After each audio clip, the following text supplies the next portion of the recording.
புரட்சி தலைவர் எம்ஜிஆர் நடித்த பல படங்கள் நீண்ட கால தயாரிப்பில் இருந்திருக்கின்றன.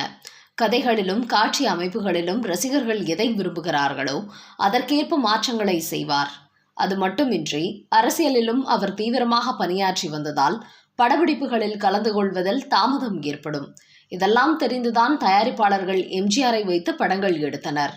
அவ்வளவு ஏன், எம்ஜிஆர் நடித்த மற்ற தயாரிப்பாளர்களின் படங்கள் இருக்கட்டும், அவரது சொந்த தயாரிப்புகளான நாடோடி மன்னன், அடிமைப்பெண், உலகம் சுற்றும் வாலிபன் ஆகிய படங்களே கூட நீண்ட கால தயாரிப்பில் இருந்தவைதான். நான் ஆணையிட்டால் படத்தில் நல்ல வேளை நான் பிழைத்துக் கொண்டேன் பாடலின் இடையில் வருகிறது அடிமைப்பெண் என்ற விளம்பரம் காட்டப்படும். அதன் பின்னர் 3 ஆண்டுகளுக்கு பிறகுதான் அடிமைப்பெண் படம் வெளியானது.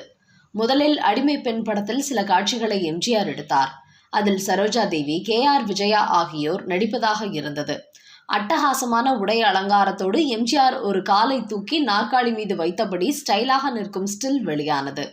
பின்னர் படத்தின் கதை அமைப்பு முற்றிலும் மாற்றப்பட்டு ஜெயலலிதா கதாநாயகியாக நடித்தார். இதேபோல உலகம் சுற்றும் வாலிபன் படத்துக்காக 1970 ஜப்பானுக்கு எம்ஜிஆர் சென்று எக்ஸ்போ 70 கண்காட்சியில் காட்சிகளை படமாக்கினார். ஆனால் படம் 1973ஆம் ஆண்டுதான் வெளியானது. இது போன்று பார்த்து படங்களை எடுத்ததால் தான் எம்ஜிஆரின் படங்கள் இந்த தலைமுறையும் ரசிக்கும்படி இருக்கிறது. அதற்கு உதாரணம் 2014ஆம் ஆண்டு தமிழகம் முழுவதும் டிஜிட்டல் தொழில்நுட்பத்தில் வெளியாகி சென்னையில் வெள்ளி விழா கொண்டாடி மறு வெளியீட்டில் வெள்ளி விழா கண்ட ஒரே படம் என்கிற சாதனை படைத்தது 1000ல் ஒருவன்.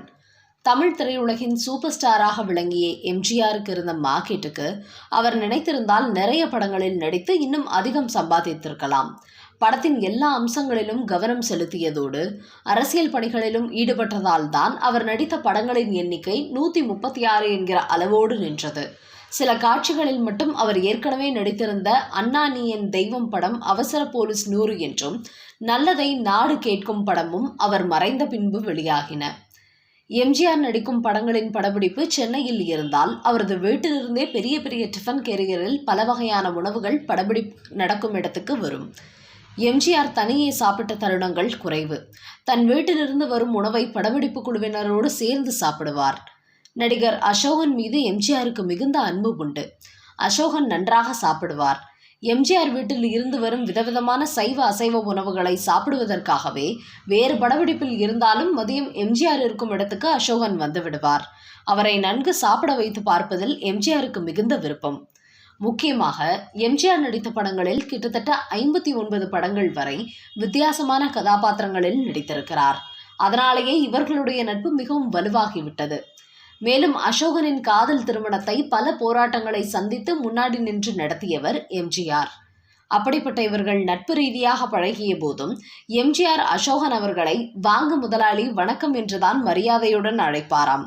அதாவது பொதுவாக எம்ஜிஆரிடம் ஒரு பழக்கம், தயாரிப்பாளர்களை மரியாதையுடன் முதலாளி என்று கூப்பிடுவதுதான். அந்த வகையில் AV மெய்யப்ப செட்டியார், நாகிரெட்டியார், MS வாசன், சின்னப்பதேவர் இவர்களை அப்படித்தான் கூப்பிடுவார். இதே மாதிரி நடிகர் அசோகனையும் அப்படித்தான் வாங்க முதலாளி என்று கூப்பிட்டிருக்கிறார். அதற்கு காரணம், கொஞ்ச படங்களில் நடித்த பிறகு அசோகன் தயாரிப்பாளராக மாறிவிட்டார். ஆம், எம்ஜிஆர் நடித்த நேற்று இன்று நாளை திரைப்படம் அசோகன் தயாரித்த படம்தான். இதனால் எம்ஜிஆர் இவரையும் மரியாதை கொடுத்து பேச ஆரம்பித்து விட்டார். ஆனால் நடிகர் அசோகன் ரொம்பவே பதற்றத்தில் எம்ஜிஆரின் காலில் விழுந்து, என்னை தயவு செய்து அப்படி கூப்பிடாதீர்கள் என்று கெஞ்சி இருக்கிறார். அத்துடன் இனிமேல் அப்படி கூப்பிட மாட்டேன் என்று சொன்னால்தான் உங்கள் காலை விடுவேன் என்று மன்றாடி இருக்கிறார். அதற்கு எம்ஜிஆர் அவரை கட்டி அணைத்து முத்தம் கொடுத்து, அட மண்டு, நான் சம்பளம் வாங்கி படத்தில் நடிப்பவன், நீ எனக்கு சம்பளம் கொடுப்பவன், உன்னை முதலாளி என கூப்பிட்டால் என்ன தவறு என்று கேட்டிருக்கிறார். நான் எவ்வளவு புகழ் பெற்றிருந்தாலும் உனக்கு கொடுக்க வேண்டிய மரியாதையை கொடுத்தே ஆக வேண்டும். உனக்கு மட்டும் இல்லை, என் படத்திற்கு தயாரிப்பாளர்களாக இருக்கும் அனைவருக்கும் நான் இப்படித்தான் மரியாதை செலுத்துவேன் என்று சொல்லி இருக்கிறார். திமுகவிலிருந்து 1972ஆம் ஆண்டு அக்டோபர் 11ஆம் தேதி எம்ஜிஆர் தற்காலிக நீக்கம் செய்யப்பட்ட போது இதே வினை படத்தில் அவர் நடித்து கொண்டிருந்தார்.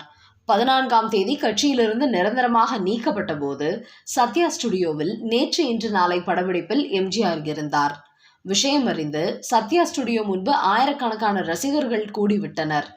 தமிழகம் முழுவதும் பதற்றம் நிலவியது. ஹிந்தி எதிர்ப்பு கிளர்ச்சி போல மாபெரும் கிளர்ச்சி ஏற்பட்டது என்றும் அண்ணா திராவிட முன்னேற்றக் கழகம் என்கிற பெரிய இயக்கத்தை தொடங்க வேண்டிய நிர்பந்தம் எம்ஜிஆருக்கு ஏற்பட்டது என்றும் கவியரசன் கண்ணதாசன் பதிவு செய்துள்ளார். நேற்று இன்று நாளை படத்துக்கு வசனகர்த்தா திமுக தலைவர் கருணாநிதியின் உறவினர் சொர்ணம். கொந்தளிப்பான நிலைமையை அறிந்த சொர்ணத்தை மனிதாபிமானத்தோடு பாதுகாப்பாக காரில் அனுப்பி வைத்தார் எம்ஜிஆர். நீண்ட தயாரிப்பில் இருந்த நேற்று இன்று நாளை படம் தாமதமானதற்கு அப்போதிருந்த அரசியல் சூழ்நிலைகளும் காரணம்.